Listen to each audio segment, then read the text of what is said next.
মানুষ এবং শয়তানের মধ্যে পার্থক্য কোথায় জানেন?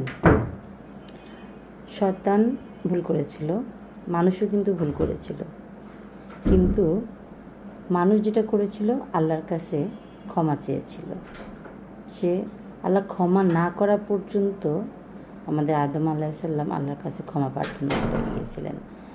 আর শয়তান যেটা করেছিল, ভুল করার পরে সে উল্টো আল্লাহর সাথে আর্গুমেন্ট বা নিজের অহংকারটা প্রকাশ করেছিল যে সে ঠিক, সে ভুল করেনি, সে ঠিক ছিল। পার্থক্যটা এই জায়গায়। মানুষের কাজ ভুল করতেই পারে, কিন্তু ক্ষমা প্রার্থনা করা।